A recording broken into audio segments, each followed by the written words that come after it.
Olá, esse é o Conexão. 2019 chegou e quando um ano novo chega, a gente se pega fazendo aquelas reflexões. O que esperar daqui para frente? Será que as coisas vão melhorar ou é melhor se preparar para o pior? Os questionamentos variam de acordo com a atitude de cada um. Há quem só veja sombras adiante, mas há quem mantenha esperança e positividade. Esse debate é coisa séria e mobiliza cientistas, filósofos, psicólogos. Há muitos profissionais que se dedicam a pensar sobre o que é e a importância do otimismo. O oposto disso é uma caricatura muito conhecida na década de 70. Vida, nunca mais iremos terra, Lipe. Ora, vamos, Hardy, pare de lamentar-se. Ei, veja, lá está uma ilha.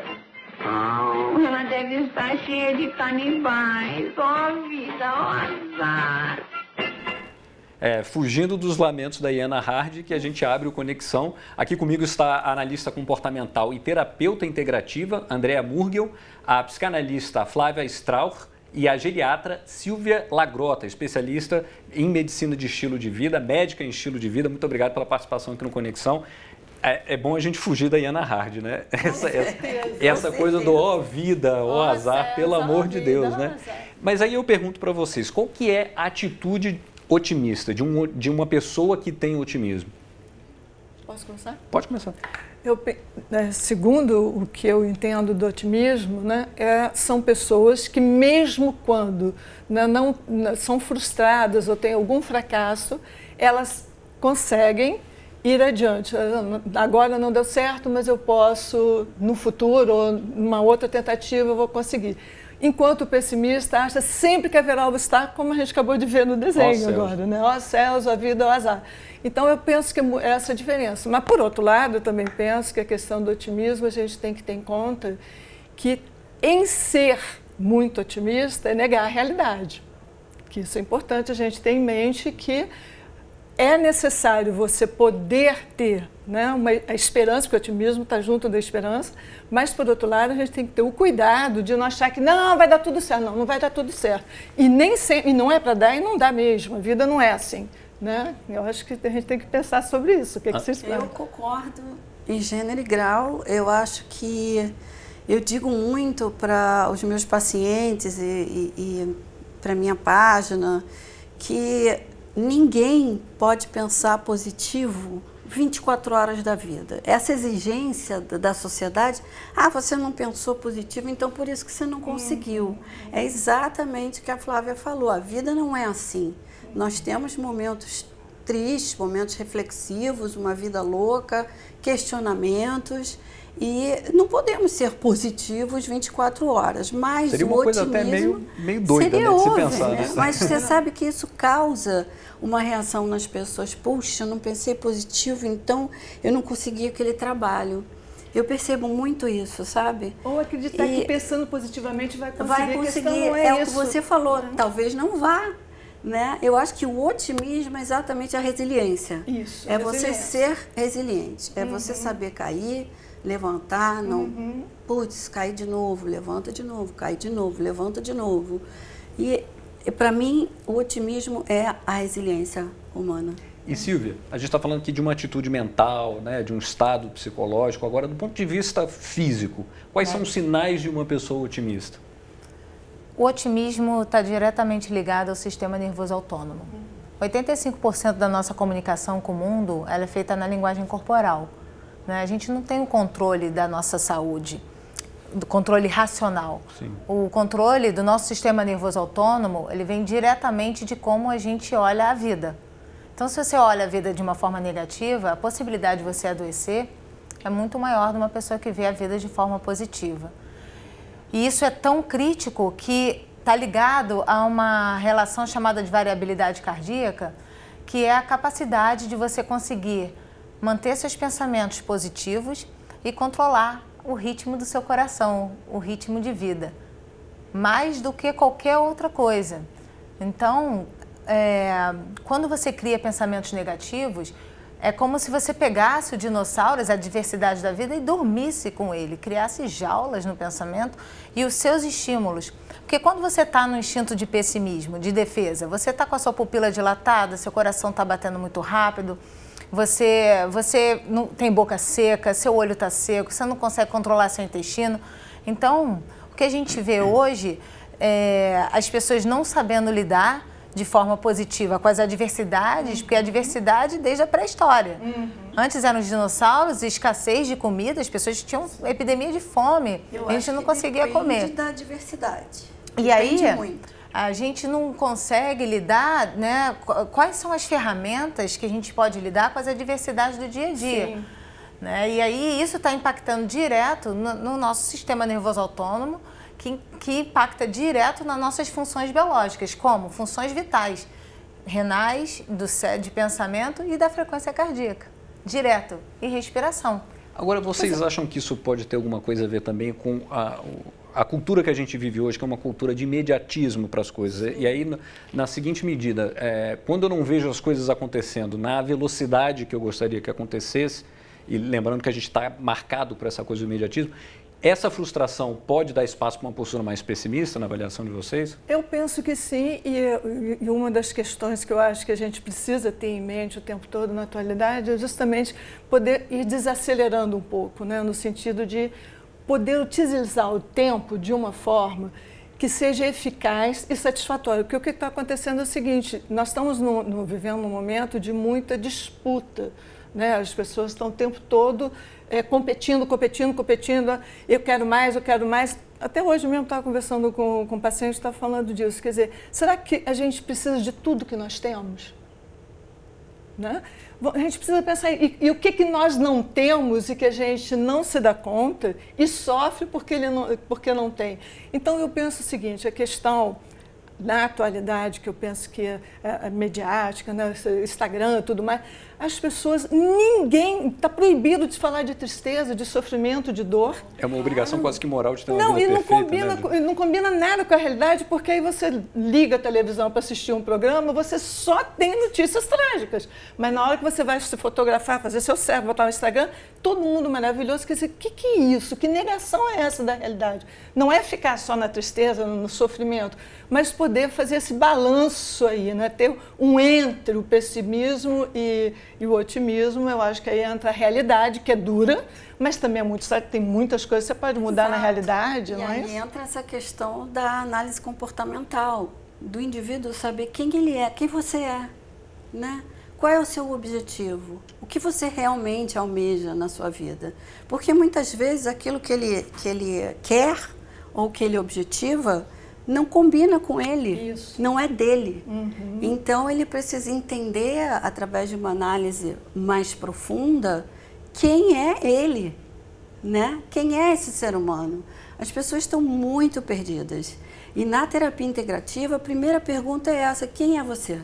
Quem é você, Bernardo? Essa é uma pergunta. Né? Difícil de e ser tem muita gente que fica assim, ai meu Deus. Nunca pensei nisso. Será? Quem sou eu? Sabe? E aí eu vou tratando e depois de um tempo eu pergunto, quem é você, Bernardo? E aí já ele vai elaborando mais. Elaborando um pouco mais. Eu acho que isso falta muito. Por isso, essa coisa da paciência, da gente falar, gente, a vida aqui é um experimento. É paciência, né? E quando eu te falei da minha página no Facebook, que eu posso, do Instagram, que é Andréa Murgioterapia, eu faço exatamente isso. Eu me mostro como eu sou, porque eu perdi um filho. Eu perdi meu filho, Eduardo, e eu tô aqui. 6 anos depois, eu faço terapia, eu ajudo as outras mães, eu escrevo, eu faço textos para elas. E eu não quero também me postar uma coitada todos os dias, porque eu não sou. Eu soube tratar isso. Uhum. Eu tenho um coraçãozinho partido, eventualmente vou chorar, tenho plena consciência da realidade. Mas, se tem alguém aqui que pode falar sobre resiliência, é você. Esse alguém sou eu. Sem dúvida. Então, essa coisa do imediatismo, ela não existe. Ela só existe na cabeça de quem ainda não viveu. É assim que eu penso.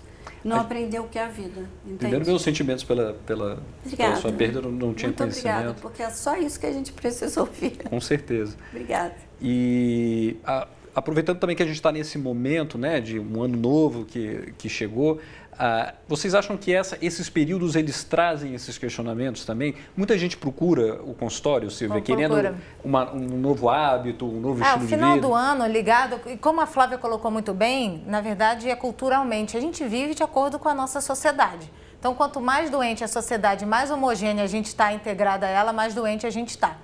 Então, a gente vive de imagem. Para a gente começar a ter otimismo, a gente tem que tirar um pouco o nosso ego de como a gente vê a vida e ver a vida honestamente, de forma real. Né? Que a vida é feita de perdas e ganhos e dia e momento presente, sem transtorno de ansiedade, sem síndrome do pensamento acelerado. No final do ano é bem complicado, porque as pessoas estão vivendo as festas e os idosos que moram longe, os filhos foram morar fora do país ou fora de casa, geralmente passam sozinhos, né? Mas o que eu gosto, um pouco diferente da Andréia, no meu consultório, a primeira coisa que eu pergunto, até para fazer uma dinâmica de movimento, de otimismo, é qual é o seu propósito? Se você não tem propósito, você não sai do lugar.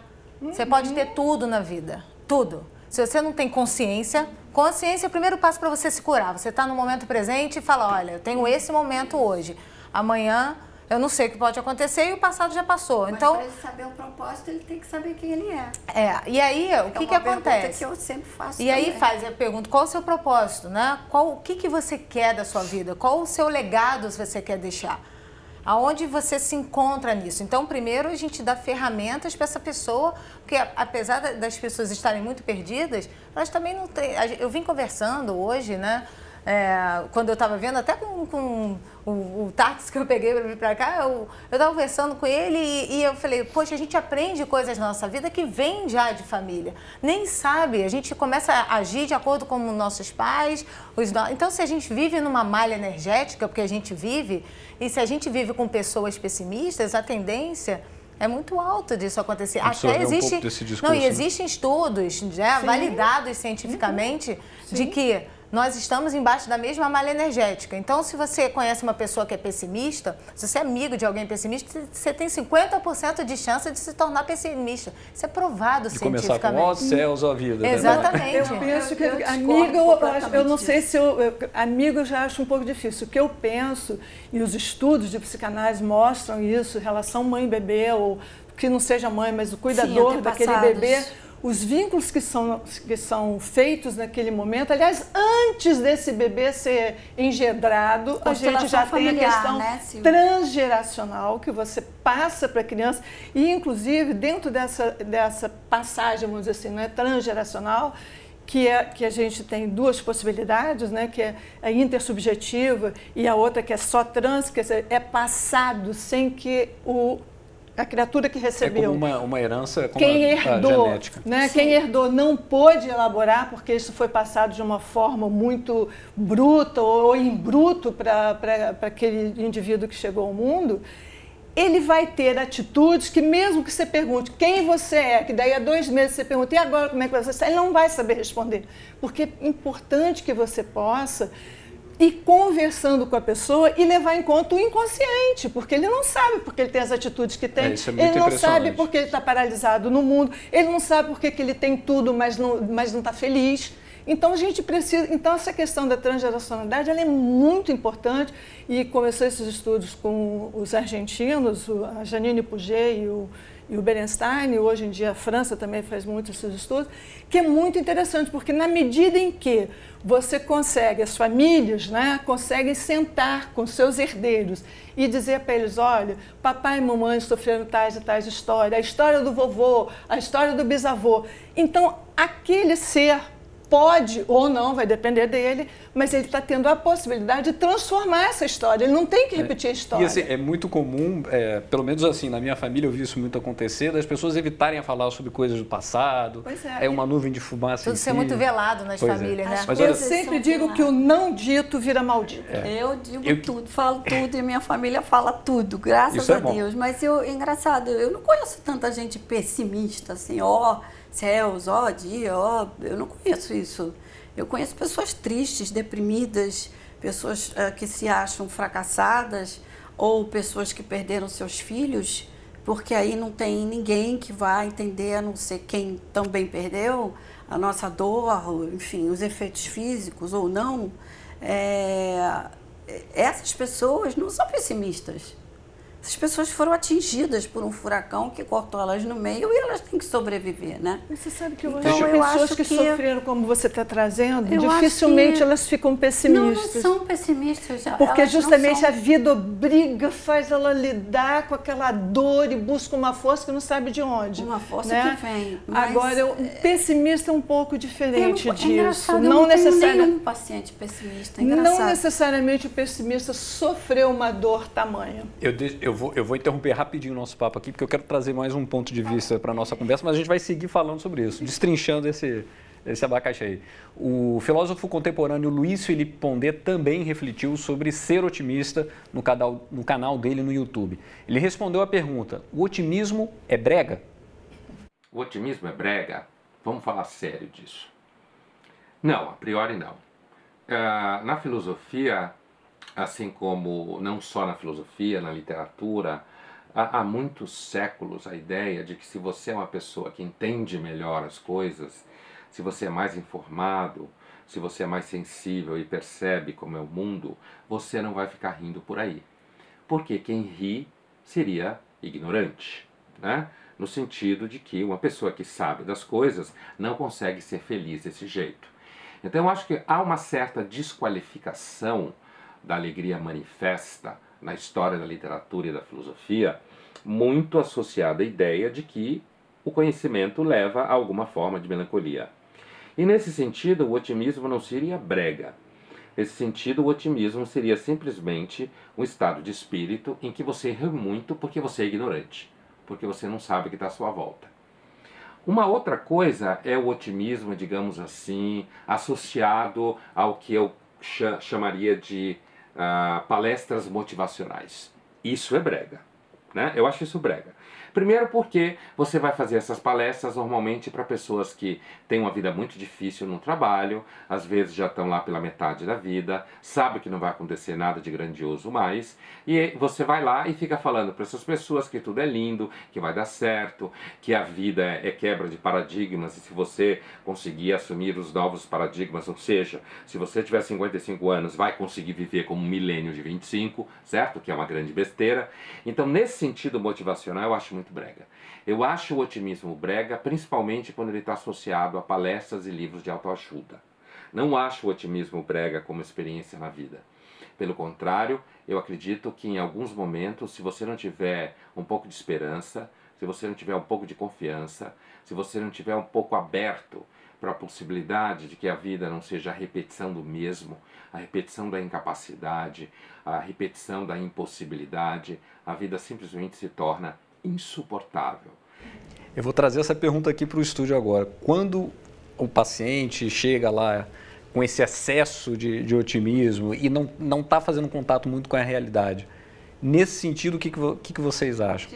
Eu acho que eu fiz mal a pergunta. O otimismo, às vezes, ele pode ser confundido aí com uma falta de realismo. Sim. Sim. Sim. Sim. Inclusive, tem uma frase do Gramsci que eu acho fantástica. Ele diz assim: o pessimismo é inteligente, o otimismo é vontade. É vontade, exatamente. Porque Acho que primeiro eu queria- identificar se é otimismo ou euforia. É Né? diferente. Também tem que ver isso. É diferente. E também ver, eu uso um instrumento, não sei se vocês conhecem, que é um modelo transteórico de mudança, que ele é bem usado na medicina do estilo de vida, que é do Prochaska, que é uma revisão de 140 artigos e estudos de mudança comportamental, e a gente aplica isso muito na medicina do estilo de vida, onde a pessoa sai de um estágio pré-contemplativo até um estágio de mudar mesmo, de manutenção. E tem gente que é pré-contemplativa a vida toda, tem gente que é contemplativa a vida toda, né? Então, assim, a gente, para analisar, e eu gosto muito de falar do propósito, porque se você pega uma pessoa de 80 anos, de 70 anos, você tem que ter abordagens completamente diferentes de uma pessoa de 30 anos que tem uma síndrome do pensamento acelerado, ou uma pessoa com 80 anos que está realmente um pouco pessimista, né? Todos meus amigos morrer, tá na realidade, né? E aí, como a gente aplica? Então, virar uma pessoa que teve uma perda ou está muito doente, eu recebo pessoas muito doentes, né? né, com câncer, infartados, tomando 20 medicações, com um monte de efeito colateral, sem dinheiro, né? E aí, como é que a gente faz? E aí, vamos ser o time, como é que a gente desenvolve isso? Então, avaliar primeiro o que é... E a pessoa está feliz, está otimista? Legal, primeiro a gente, né, não tira nada. Se a pessoa está feliz... Então, um time que está ganhando, não sou muito mexer em time que está ganhando, não. O time que está ganhando... Mas quem está feliz não vai procurar. Gente. Quem está feliz, uma pessoa que vai entrar no consultório, tudo bem, eu vou assim, está delirando, porque o que ela está fazendo aqui? Né? Então, você pontuou bem, é diferente, porque isso é estado maníaco.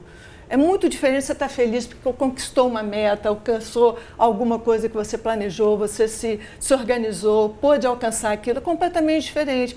Então, eu penso o seguinte, tristeza faz parte da vida, ficar pessimista em alguns momentos faz parte da vida, ficar excessivamente alegre por causa de alguma coisa faz parte da vida. Agora, e todos esses sentimentos fazem parte da nossa existência e de nós mesmos. Você pode, talvez, no mesmo dia, passar por todos essa labilidade aí de humor ou de estado. A gente está chegando no finalzinho. Eu só queria chamar um último trechinho, depois eu trago para você. A gente vai ouvir agora as ponderações de um outro filósofo, que é o Leandro Carnal. Vamos ouvir. As hienas são tidas como animais que riem, mas a hiena Hard era pessimista e ficava dizendo, ó vida, ó céus, ó azar. Vocês sabem que ter alguém pessimista na equipe é importante. Uma pessoa pessimista traz o realismo para a equipe. Máximo uma. Se eu não tiver alguém realista que leve em conta a possibilidade de equívoco, eu posso ter um problema no meu projeto. Mas o pessimista tem um defeito estrutural, que é esse da imagem seguinte. O pessimista não faz sêmen algum para dizer algo elegante. O pessimista não colabora para a solução. O pessimista reclama e espera que os outros ajam. O pessimista não é alguém que traz apenas o senso de realismo, mas o pessimista é alguém que nada faz para que o problema seja superado. Por isso... Aí, André, agora eu joguei a batata quente para sua mão, depois dessa intervenção. Muito engraçado você, né? Muito engraçado. Eu gosto muito dele, do Leandro. Eu já fui a várias palestras. Então, eu queria falar sobre felicidade, porque na minha linguagem. Porque, em primeiro lugar, ninguém é feliz 24 horas do dia, da vida ou do que for. A felicidade é feita de momentos. É necessário que a pessoa tenha autoconhecimento, conhecimento moral, que ela tenha a ideia do que a faz feliz. Porque, na realidade, são minutos, segundos, horas. Isso é ter felicidade. É dizer, obrigada por hoje, porque eu estou feliz agora. Eu posso sair daqui... Né? Tá harmônica, né? E não estar mais. Então, as pessoas têm que entender que essa busca frenética, enlouquecida pela felicidade, não existe. A felicidade plena, ela não existe. Ela existe em minutos, segundos ou horas, e não a vida inteira. Então, não dá para você dizer para um paciente ou uma pessoa, olha, você tem que ser feliz, você é otimista, feliz. Não dá. Porque exatamente, a gente tem que viver com a realidade da vida. E da receita, né? De bolo, né? Você está falando de uma coisa importante. Desculpa te cortar um pouquinho. Eu acabei de ver um filme chamado A Vida é Assim. Está levando igual no cinema. É um filme que mostra absolutamente tudo que ocorre na vida. Os altos, os baixos, as quedas, as conquistas, as paixões, as dores, as lamentações. Não é, porque tem morte, tem nascimento, tem alegria, mas assim, me tocou profundamente o filme. É o mesmo cara que fez o This Is Us na televisão. A mim também. Né? Me tocou profundamente, acho que fui a única pessoa que quase desidratei de tanto que chorei no filme. Eu amei. Porque justamente mostra todos esses aspectos, porque a gente está acostumado a ver ser um determinado tipo de filme, o enredo vai para... leva você a um determinado... Mas eu penso, se a gente pegar o que o Carnal estava falando, que é muito importante. A questão do pessimismo, que a gente tende a ver como algo negativo, não estou falando da pessoa que é pessimista, mas é muito importante você ter noção da realidade, porque o pessimista, no caso, como ele está falando, ele traz a realidade. E quem é muito otimista, se é que a gente pode nomear alguém muito otimista, ele está fora da realidade e ele não tem o plano B. Ele não tem o plano B. Então, se der errado, vai ficar desesperado, vai deixar de ser otimista pro resto da vida. Então, por isso eu toquei na felicidade. Eu tenho uma coisa para dizer, eu espero que o otimismo de vocês não fique abalado. Nosso tempo acabou. Ah, que pena! Eu acho, não sei se a gente conseguiu responder. Deixa a Silvia falar. Eu também não Silvia, sei. você tem 15 segundos, Silvia. 15 segundos? Não, para deixar uma mensagem final, assim, de vida, eu acho que a gente tem que... vamos mexer nos pessimistas e deixar os otimistas. Acho que a gente tem que começar realmente a ser honesta. Se a pessoa está, como a Flávia disse, foi para o consultório, não está tão otimista assim, está buscando ajuda. Mas se a pessoa está otimista, deixa ela ser otimista. Deixa viver. Deixa viver. Multiplicar let it go, o otimismo. Frozen. Vai dar um Frozen, let it go. Let it go. Olha, volto a dizer, não sei se a gente conseguiu responder exatamente o que é o otimismo, mas acho que a gente jogou uma luz aqui sobre o tema, mas o importante é não ficar que nem a Iena Hard lá, pelo amor de Deus, né? Eu, pelo menos, não conheço ninguém assim. E nem eu Maníaco ia estar também. quilômetros. Maravilha. Nem como a Iena, nem Tem um dado Maníaco. importante médico, que eu acho que como médica a gente tem que colocar na real, é que com o aumento da quantidade de exigência da nossa sociedade, de imagem, de ego e de necessidade com a evolução da tecnologia, algumas coisas muito críticas. A geração Y é a primeira geração que vai viver menos do que a geração X, né? Então, as crianças que nascem hoje têm expectativa de vida menor. E, enfim, temos que voltar a falar sobre isso. Exatamente. Com certeza. Vamos falar sobre felicidade. Isso. Muito obrigado pela participação aqui no Conexão. Adorei a conversa com vocês. A você de casa, obrigado pela companhia. Se quiser rever essa e outras entrevistas, só acessar o futuraplay.org. Até a próxima.